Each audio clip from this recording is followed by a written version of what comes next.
Bonjour, bienvenue sur notre chaîne. Nous allons aujourd'hui parler d'Excel, le tableau croisé dynamique. Donc on va apprendre à bien démarrer avec ce dernier en maîtrisant un tout petit peu la forme du tableau de départ pour vos données, pour que cela fonctionne. Ensuite, comment est-ce que vous allez concevoir le tableau en choisissant correctement les emplacements pour les calculs ou pour les données.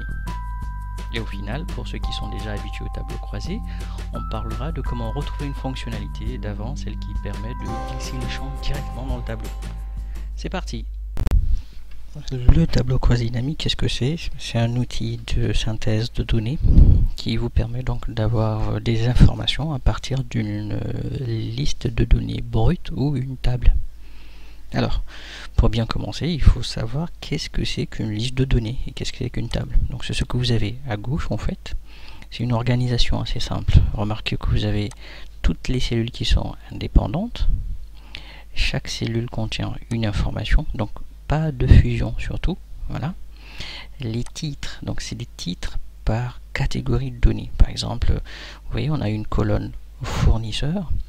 Cette colonne-là, en fait, contient les fournisseurs listés à la verticale et non pas une colonne par fournisseur. Et à l'intérieur, donc éviter toute bizarrerie, les fusions, ça l'empêcherait de fonctionner. À droite, vous avez le tableau plutôt. Bon, cette deuxième structure à côté s'appelle tableau. En fait, c'est une entrée croisée. Vous avez principalement une ligne de titre, voilà, une ligne de colonne, et à l'intérieur c'est que des valeurs chiffrées.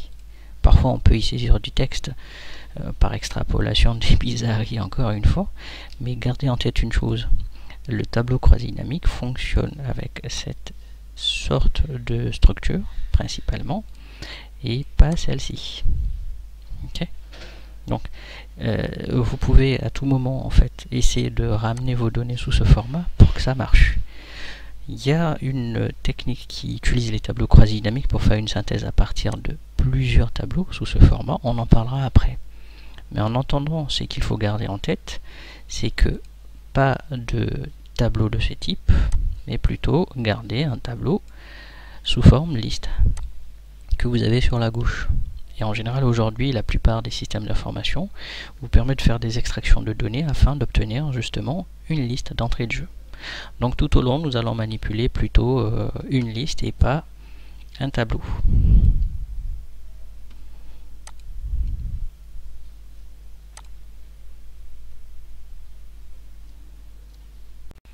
Nous continuerons donc désormais avec le premier tableau, donc qu'on appellera liste. Alors pour créer un tableau croisé dynamique, c'est assez simple. La commande se trouve dans le menu insérer tableau croisé dynamique. Ici, c'est un assistant qui est récent, en fait, dans les dernières versions, qui vous permet de proposer d'entrée de jeu une forme. En fait, quand on clique dessus, voilà.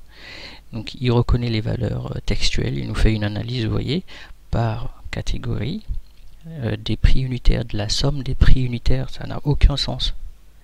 Donc, tout ce qu'il vous propose, vous saurez le faire assez simplement. Donc, à ce niveau, on va annuler et on va plutôt utiliser la commande tableau croisé, la première. Donc je clique dessus, voilà. Vu que mon curseur était à l'intérieur de la liste, bah, du coup il a récupéré toute la plage automatiquement. Très bien.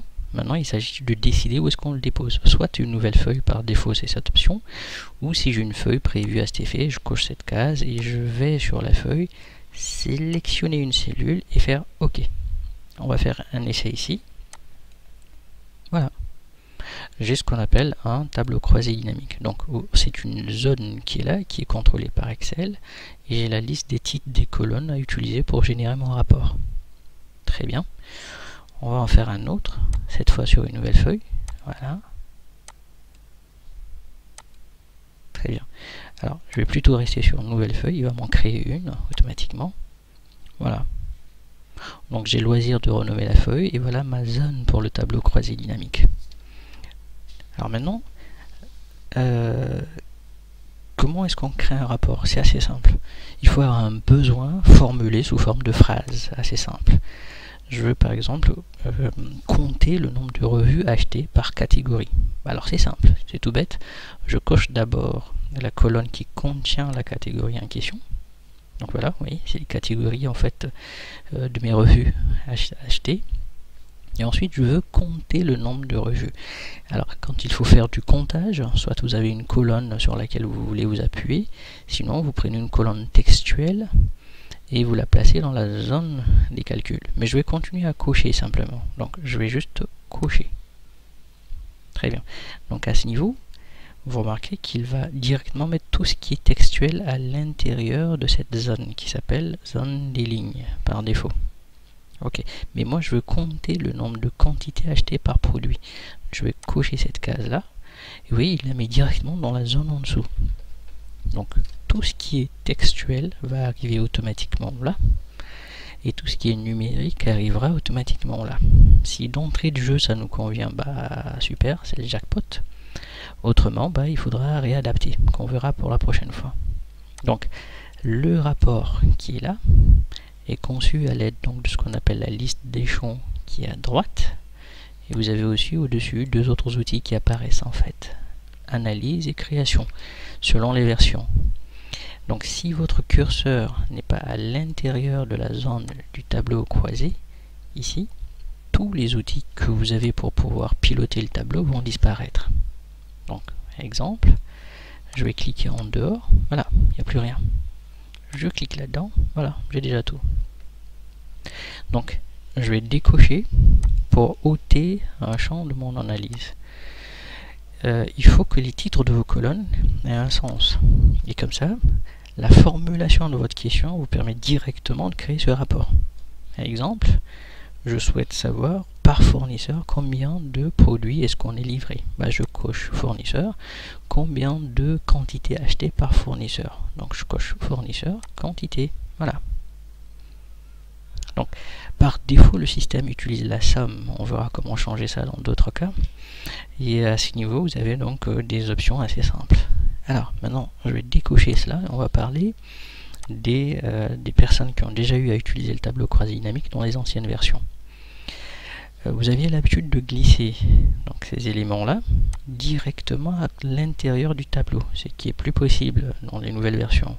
Alors l'option n'est pas supprimée, elle y est toujours. Vous faites un clic droit sur le tableau, vous allez sur option tableau croisé, et à l'intérieur vous avez une case en fait à activer. Donc dans le menu affichage, vous avez disposition classique. Vous cochez, vous cliquez sur OK et voilà.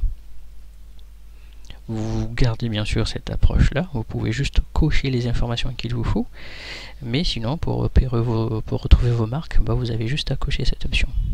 Du coup je vais essayer de le faire à l'ancienne. Voilà, je le place là et je souhaite les quantités commandées dans la zone des calculs. Voilà, ça marche pareil finalement. Donc dans les prochaines vidéos nous reviendrons donc sur tout ce qui est actualisation, calcul, mise en forme, mais voilà, vous avez de quoi démarrer. Et voilà, vous savez désormais tout. Si vous avez aimé cette vidéo, donc n'hésitez pas à cliquer sur le petit pouce, abonnez-vous et cliquez sur la cloche pour nous suivre.